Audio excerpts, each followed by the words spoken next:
This is Self-Work, and I'm Dr. Margaret Rutherford. At Self-Work, we'll discuss psychological and emotional issues common in today's world and what to do about them. I'm Dr. Margaret, and Self-Work is a podcast dedicated to you taking just a few minutes today for your own self-work. Hello and welcome back to Self-Work. This is Dr. Margaret Rutherford. I'm a clinical psychologist, and I started Self-Work about 6 years ago now to extend the walls of my practice to those of you who wanted to learn more about psychological and emotional issues. Maybe you already know a lot, and maybe you're just learning, but also to another group of you who might really be pretty cynical about the whole topic of mental illness or seeking therapy, but you're curious enough or unhappy enough to listen in to a podcast like Self-Work. Welcome to all of you. Before we get started today, here's a message from Ozark Mountain Medicine about their wonderful CBD products. Diagnosed with degenerative disc in my back when I was in my 20s, I've long been a seeker of alternative ways to help reduce inflammation. And I can't believe that the best product I've ever found is produced here in Northwest Arkansas. Ozark Mountain Medicine, located on a small boutique farm in the Ozark Mountains under the careful watch of CBD guru Bill Morgan, is a grassroots operation which produces some of the highest quality CBD available on the market. Unlike marijuana, which contains THC, which is what makes it mood-altering, CBD isn't the same and is legal in all states. Ozark Mountain Medicine's products contain at least 16 varieties of hemp, where other CBD products may use only one. Think of it as a healing gumbo for your joint and muscle aches, and you've got the picture. What's most important to me and to you is that it works. I've been told at least 3 times in my life that I needed to be reassessed for back surgery. And 3 times I've kept walking, getting massages, and for the last 3 years, steadfastly using this product. You can take it orally in tincture form, or calming salves are available, which is what I prefer. The other benefits of taking it include immune support, increased relaxation, reduced anxiety, and improved sleep. So here's their fabulous offer for Self-Work listeners. All you have to do is use this promo link, ozarkmountainmedicine.com/selfwork, and you'll receive 10% off your order. I never suggest a product to you that I haven't used myself, and I reap this one's benefits each and every day. That code again is ozarkmountainmedicine.com/selfwork. Sometimes the best solutions are right under your nose. So try a bit of Ozark Mountain Medicine CBD and see for yourself. I'm so pleased to introduce you to one of my friends who I've never met. She's one of my e-friends, but I wanted to feature her experience and her story because it parallels so much of what I hear out there about chronic depression. Terry McGuire is a former broadcast journalist and voiceover talent who has earned a living with her voice for more than 4 decades, and you'll be able to hear that. She's got a great speaking voice. After experiencing her longest and darkest depression, she decided to use her experience to give voice to depression. For more than 5 years, Terry has collected and shared stories of her weekly guest resilience, struggles, mental health management tools, and general experiences of depression for episodes of the Giving Voice to Depression podcast. And it's a great podcast. Her mission and message are clear. She wants listeners to know that they are not alone, that recovery is possible, and the dark thoughts in their minds are symptoms and not truths. She's got a lot of titles after her name. She's president of the nonprofit Giving Voice to Mental Illness. During the pandemic, she became a certified peer support specialist. She's on the board of directors of NAMI in Wisconsin, the steering committee of Prevent Suicide Greater Milwaukee, and works as a mental health advocate with the A.B. Corker Foundation for Mental Health. Wow, she's a busy lady. And she made time to tell her story to me and thus to you. And before continuing today, we've got a new offer from Bioptimizer's Magnesium Breakthrough, or MAG Breakthrough is what they call it. Let's hear it.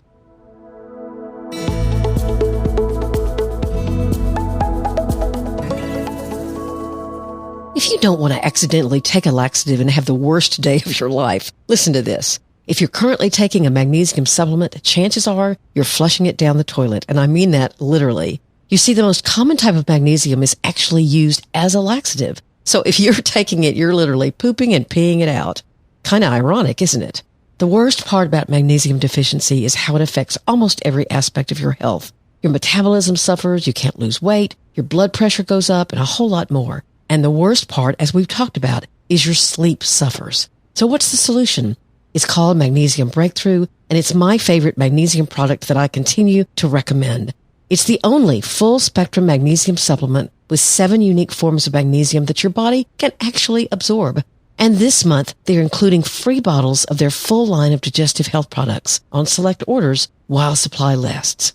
That means you're getting free products to try that will support your digestive system. Now, this special offer is only available at magbreakthrough.com/selfwork. That's magbreakthrough.com/selfwork. And you got to enter the code selfwork10 for 10% off any offer. So free product and 10% off. Try it.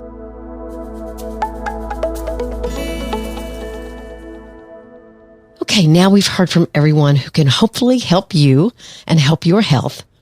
Let's now hear from Terry McGuire.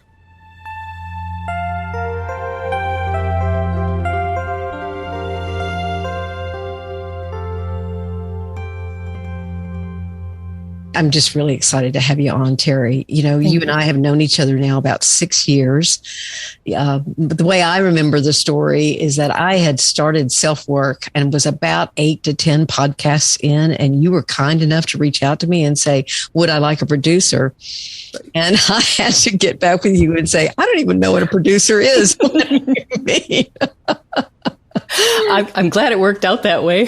Well, yeah, because you now have your own wonderful podcast. And so I'm a little sad now because now that I get it, I go, oh, gosh, you're going to save me a lot of work.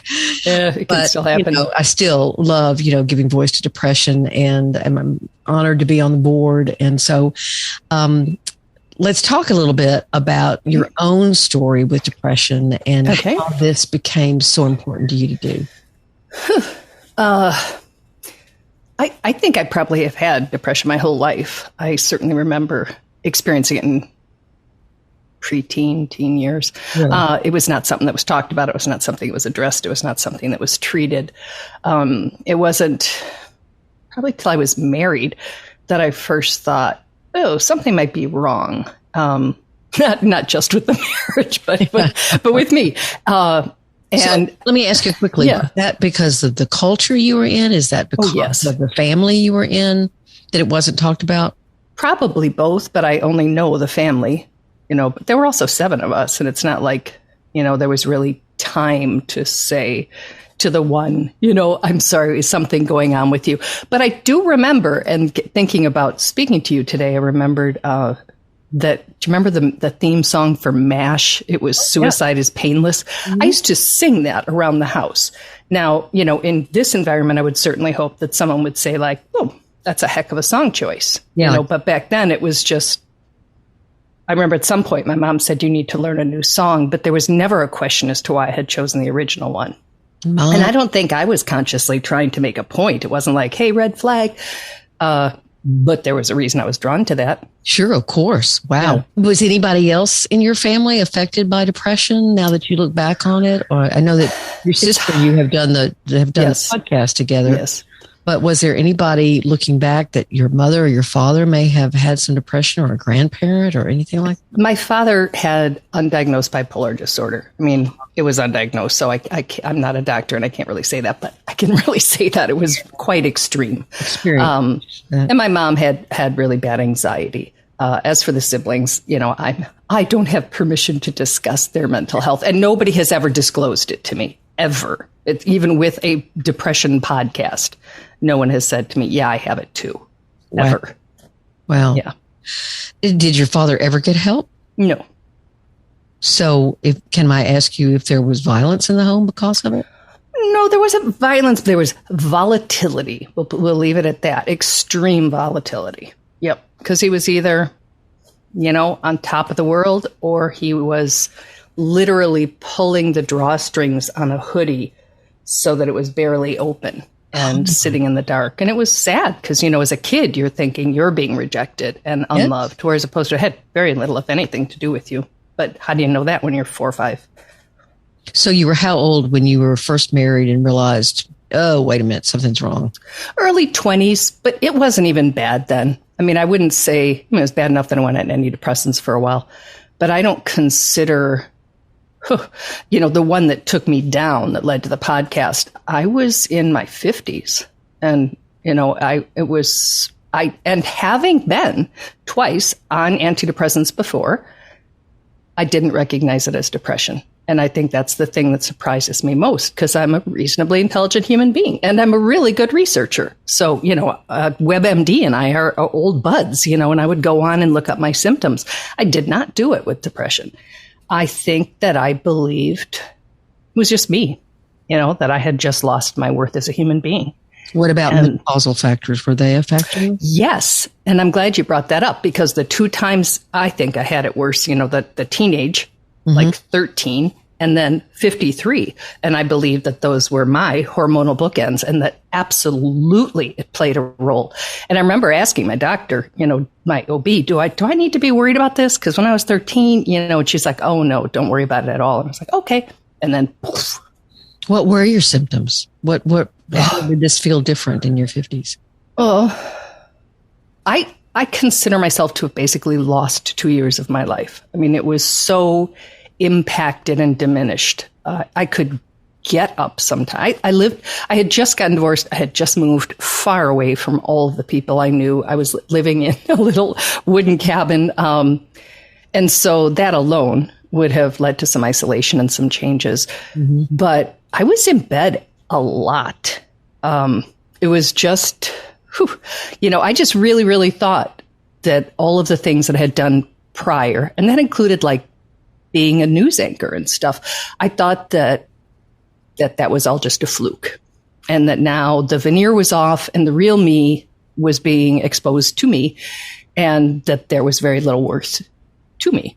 I didn't question it. I would, if I had to go somewhere, I would sit there, and I often felt like I wish I had a camera so that I was that distant that I may as well have been just recording the event as opposed to trying to participate in it. You felt real detached from the moment. Mm-hmm. Yes. And then I would come home and pretty much just get back into bed. There were times I walked in the front door, walked straight to my bed, and I would still have my coat on when I woke up hours later. And I live in Wisconsin, so I'm talking about a real big coat. Parka. The parka, exactly. There was a physical weight to it. I remember thinking it was like the lead shield they put on you when you get an x-ray at the dentist. There were times that I would think it's actually hard to physically get up. But the worst parts were just the thoughts, not just at all. The belief that I was always going to feel that way. Mm-hmm. The belief that my value was gone. The belief that there was very little point in trying anything. Just did not. I wasn't trying to hide it. I wasn't not talking about it. I would say to people, my God, it's like, I just can't even. I don't want this. I don't want that. I'm not interested in the things I used to be interested in. All the classic signs. Classic symptoms. Yeah. Right? I could have found that list somewhere had I looked. It wasn't until a day I was in bed and I thought I was having a heart attack. I did not at that point know that heartbreak has an actual pain to it. Yes. And I remember thinking, I'm having a heart attack, pretty calmly. And the first thought was, you got to throw your phone. My cell phone was on the bed next to me, not on the bed, on the nightstand. And so I threw it. And my thought was so logical to me that if I died and my phone was right there, people were going to feel bad. And they were going to wonder why I hadn't accessed it, why I hadn't called 911. But if it was in the other room, they would just think I couldn't reach it. And that's when I went like, wait, what? That's, now I was sort of participating in it. Mm. And that was fortunately, that's as close as I got on that slide. And I just went like, something's really wrong with me. Mm-hmm. And I called my doctor, made an appointment, told him I needed to get right in. I can't tell you how fast I felt better. It was weeks. And I was on antidepressants, and I was like, how could I not have done this 2 years ago? Mm-hmm. If 2 months in, I said, boy, this just isn't going away, and I don't think it's just the divorce. I could have saved myself all of that. So that's my depression story. I'm not embarrassed anymore, because now that I've interviewed so many people, but I realize how common it is to be that out of touch with what it is, because one of depression symptoms is it tells you you're not sick, that you don't have it. And that's, I think, one of the ways it's diabolical. So you can talk about it. You're not detached from it at all. I can watch you and see that you're struggling a little bit from time to time. But when you realized, wait a minute, this is depression. Yeah. Did you felt relief, but did you also feel sadness or anger or anything like that? I might have been mad at myself, but I was also pretty surprised. I try not to use the word angry, but a little bit at everyone in my supposed support network. Right. Because if I said anything else, if I said, this hoarseness, yeah, I've been clearing my throat for 18 months and it just won't go away. Somebody would have said, you need to see an ENT. If I said, I'm still limping, they would have said, you need to see an orthopedic. I said, I don't even want to get out of bed. I think about dying all of the time and I want to, and it was just like the reaction that I most often got, I could characterize as like, you're just a downer. You're just not much fun to be with anymore. That's really bad conversation. No one, family or friend said. How long ago? Well, I right when I got out of it, I started the podcast and this is year 6. So 7-8 years ago. Okay. Not that long. No. Especially nobody said it. I asked because of the culture beginning to change and more people talking about mental illness. And I thought, well, this was 20 years ago. Right. I don't think you're 88. No, thanks. Although now I think I might dye my hair since you're not sure. But yeah, no, it's frightening that nobody said it.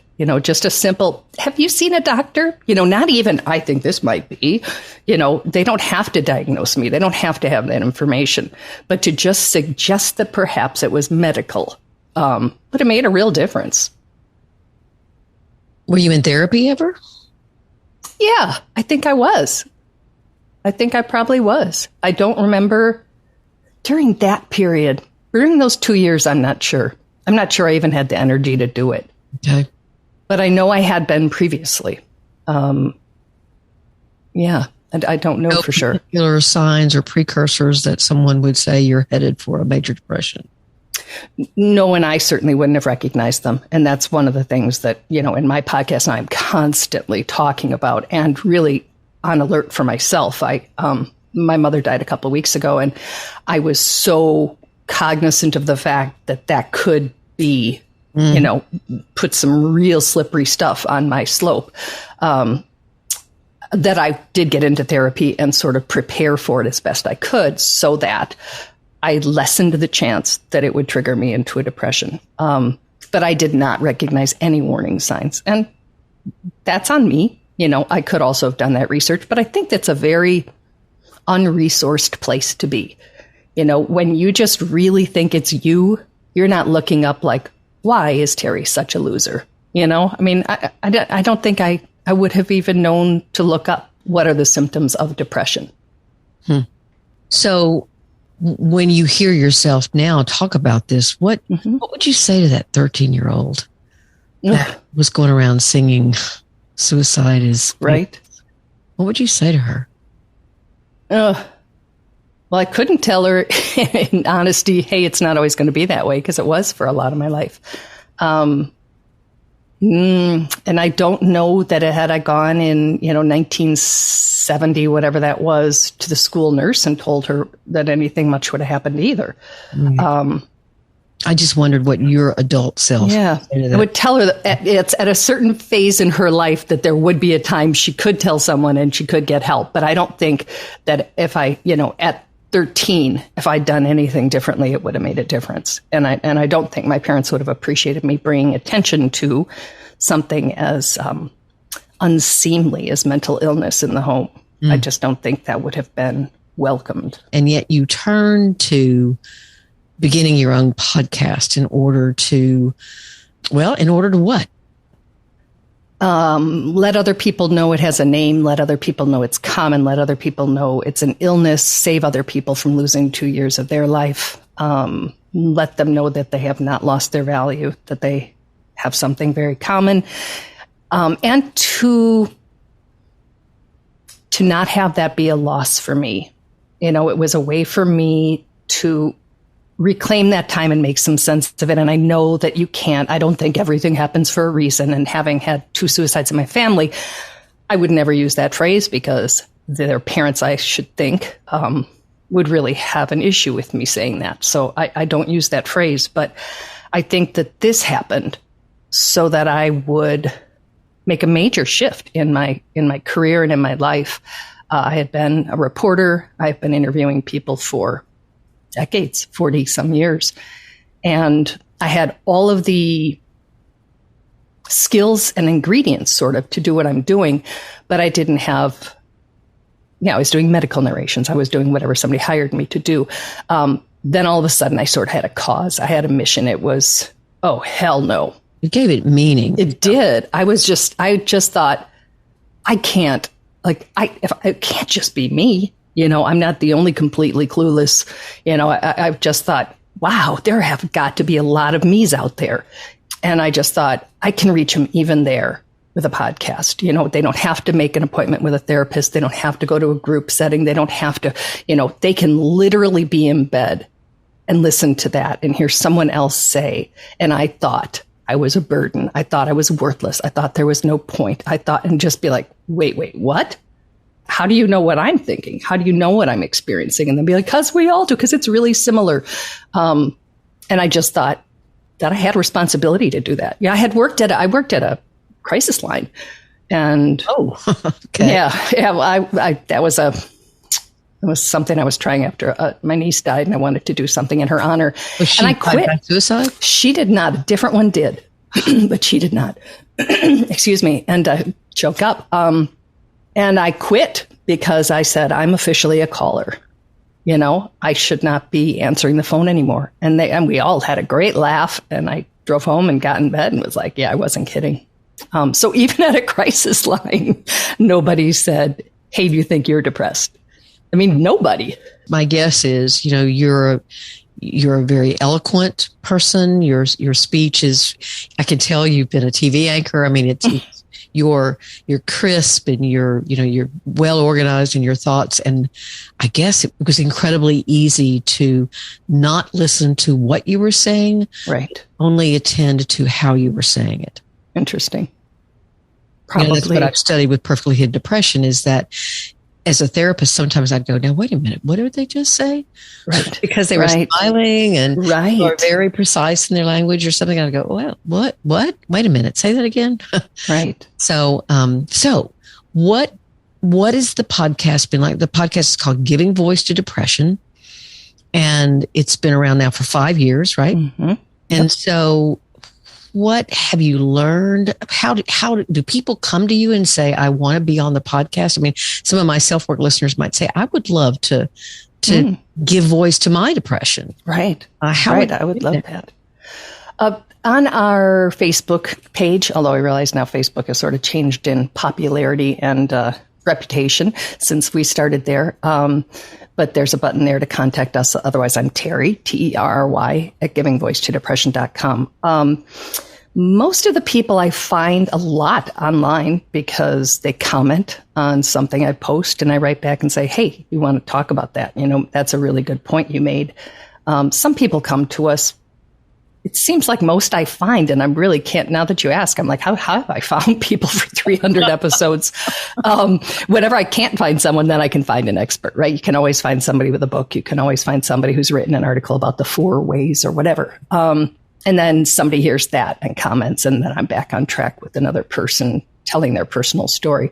Just their participation in the conversation has alerted you to maybe they would like to talk more. Yes. Yeah, they're willing to share. They're willing to share publicly because it's all online. And I don't use their names. So, even though it says their first and last name on every comment that they're making, I just use their first names and I don't say where in the world they are. So I make it a little easier for them to share.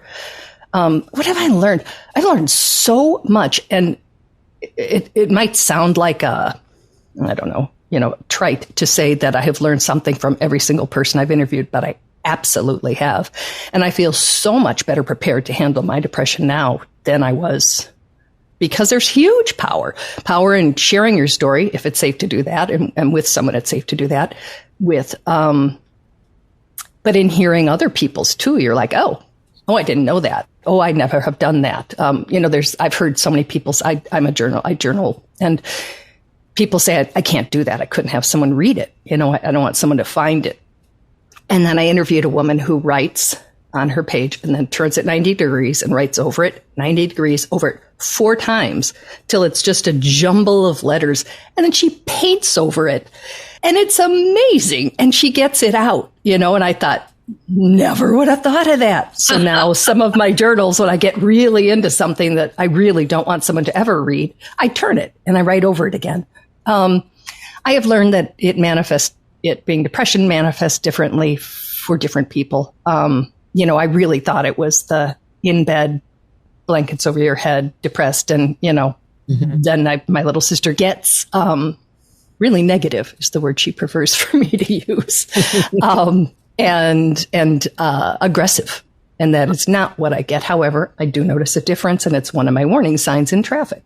If somebody cuts me off and I respond differently than I normally do, then I know, better be careful. Just make sure it was just that. I have learned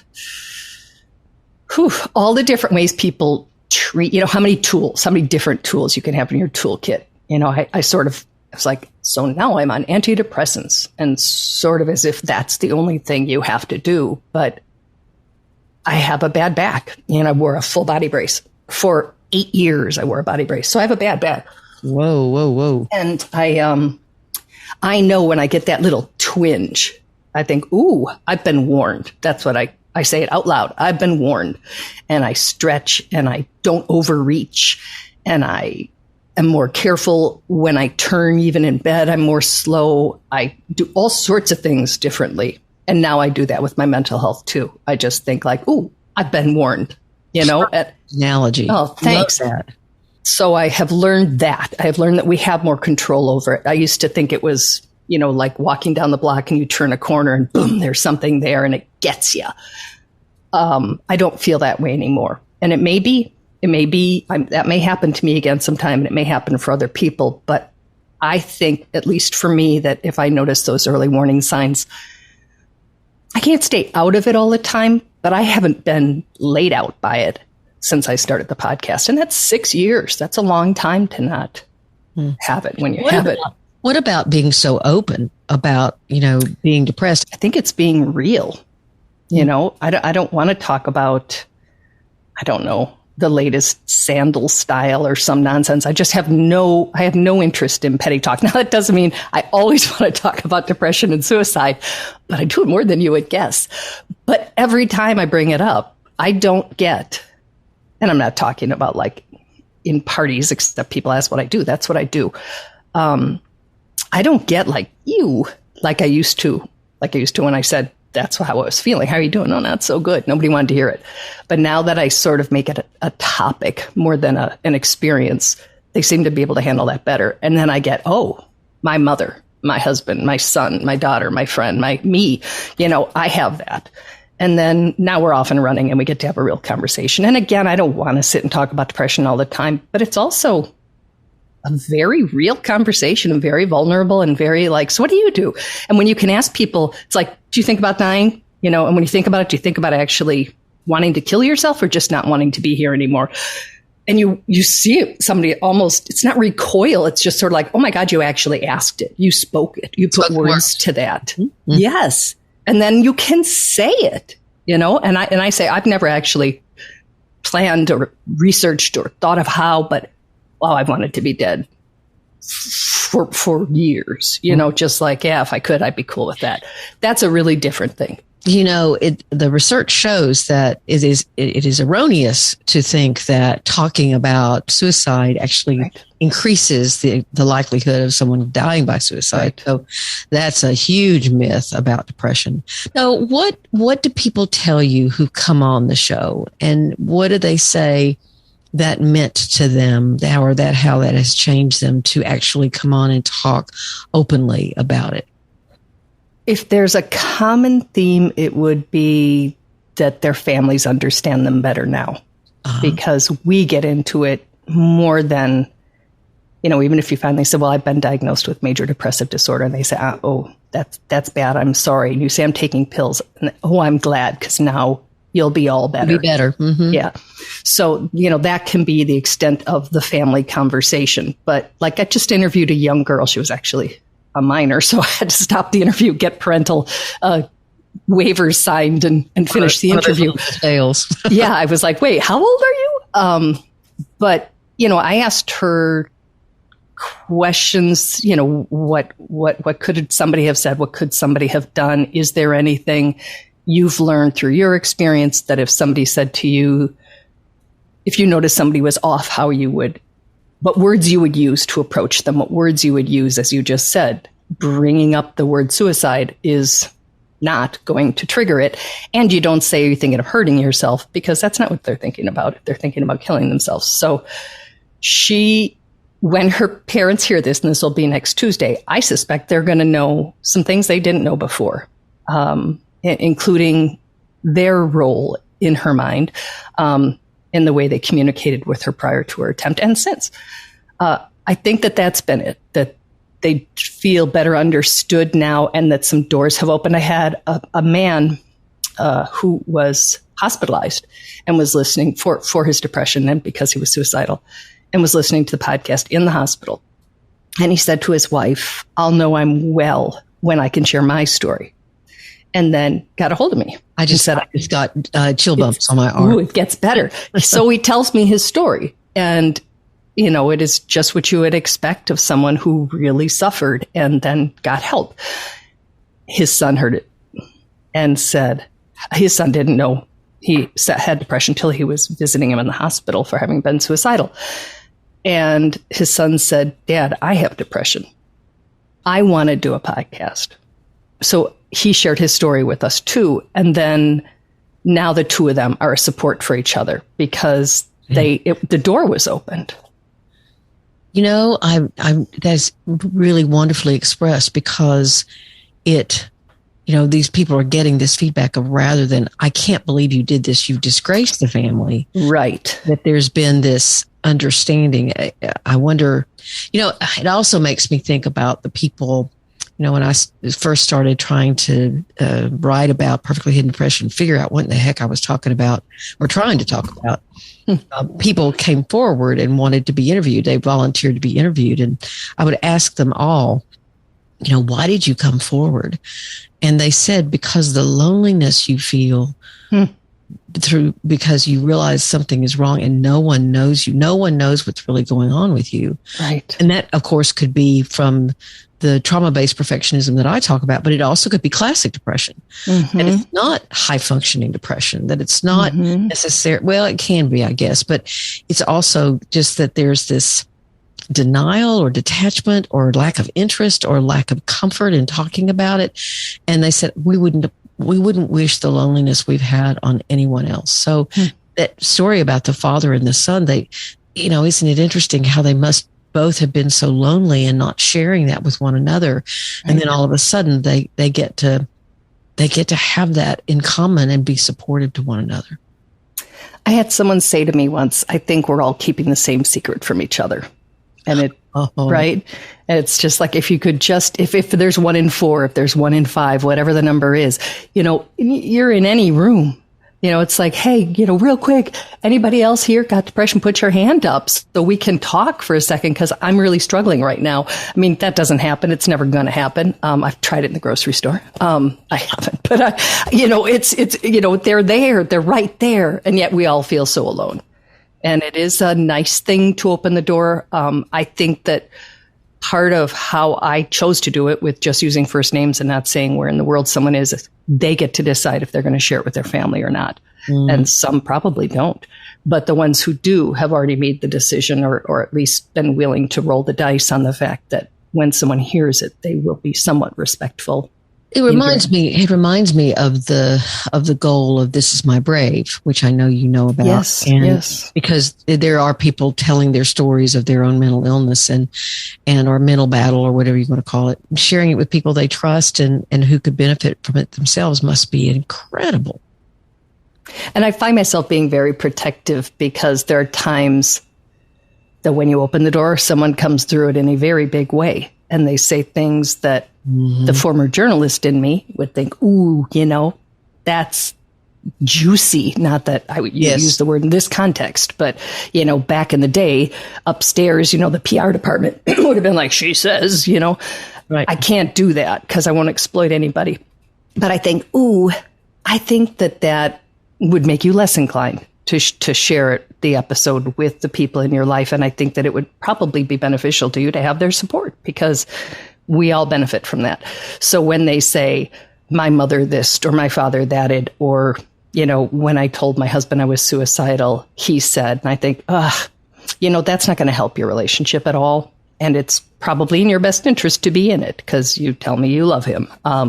So I'll just edit that out. So I find myself being very protective of the people. I don't change the context ever because I am a journalist, but I do recognize when someone's oversharing, when they get overly personal, and that does not need to make it onto the airwaves. I acknowledge it and I, respect them and I'm honored to be trusted to that level, but I also take it out. I think that's a wonderful choice, and really, like I say, very ethical because you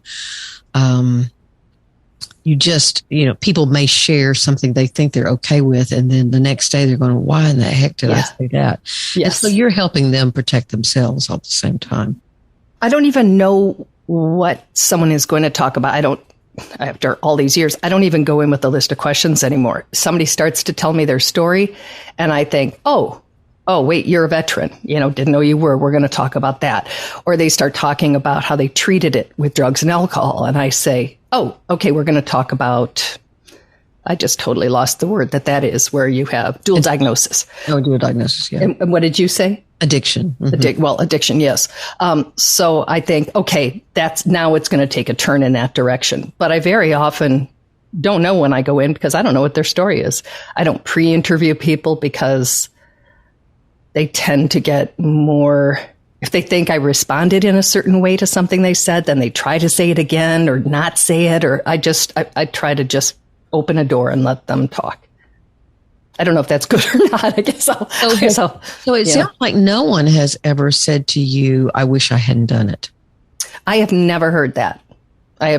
Now, if they did, and maybe they didn't tell me. But again, I try to be respectful. I edit it down. That helps. We talk for 45 minutes and it's a 20-minute episode. That's just the journalist in me who's got to condense it. I had a minute and a half in TV news. So 20 minutes is like War and Peace for me. I can say a lot in 20 minutes. So I don't use it all. Maybe there are people who say, I wonder why she took that out, but no one's ever said it to me.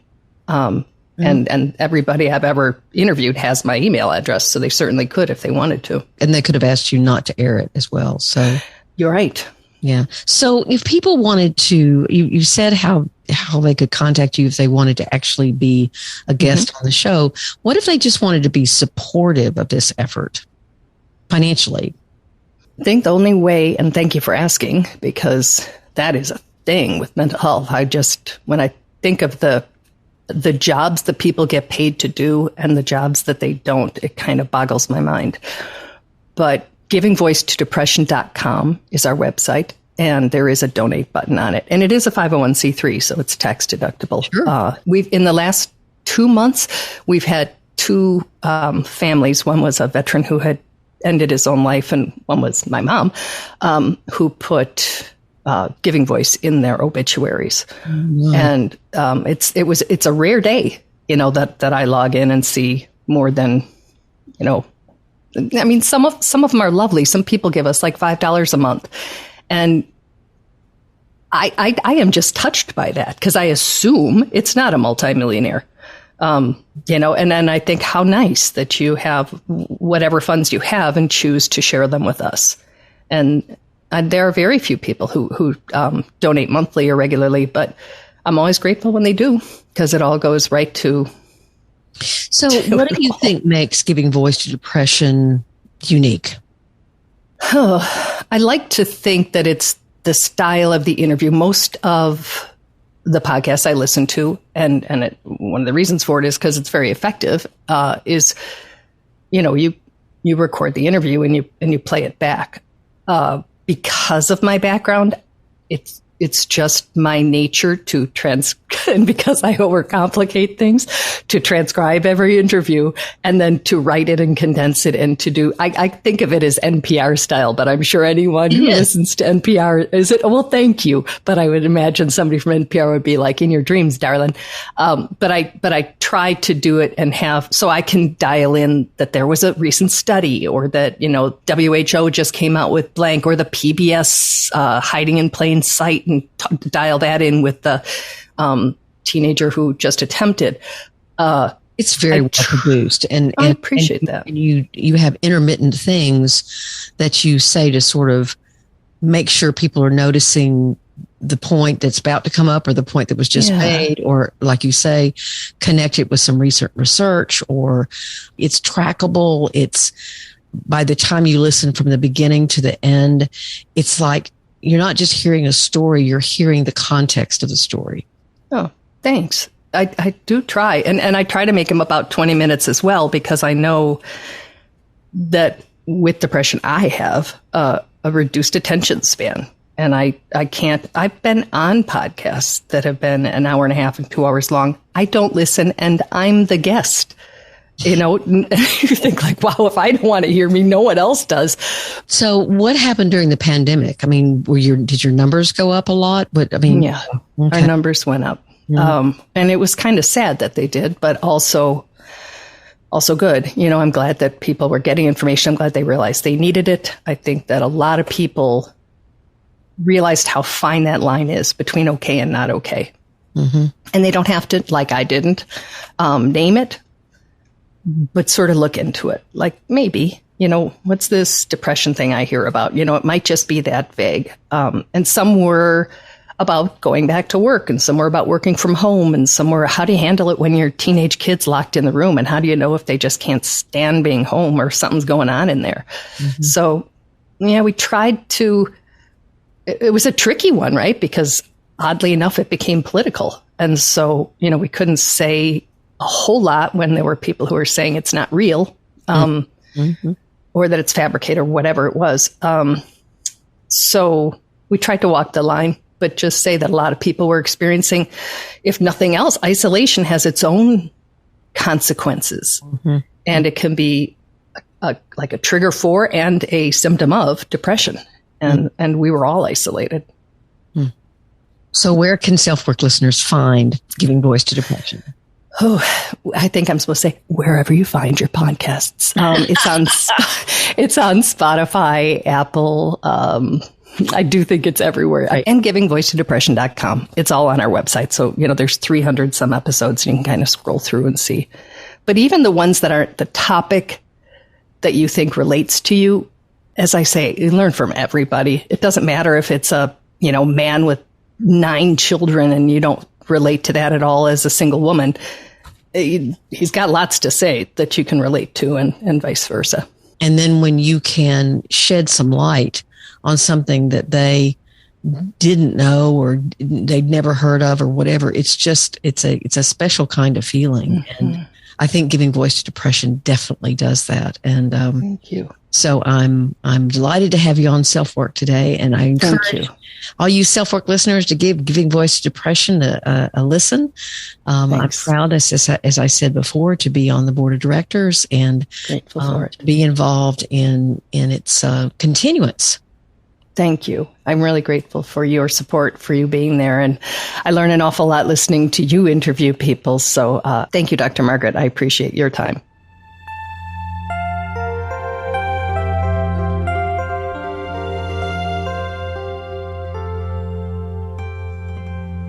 I think you heard why her story was so important for many of you to hear.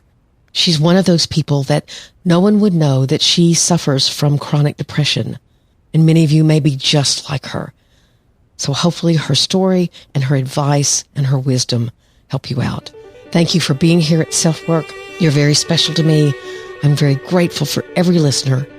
And I'm delighted to be able to offer people's testimony to you like Terry. Thank you for being here. Take very good care of yourself, of those you love, and of your community. I'm Dr. Margaret, and this has been self-work.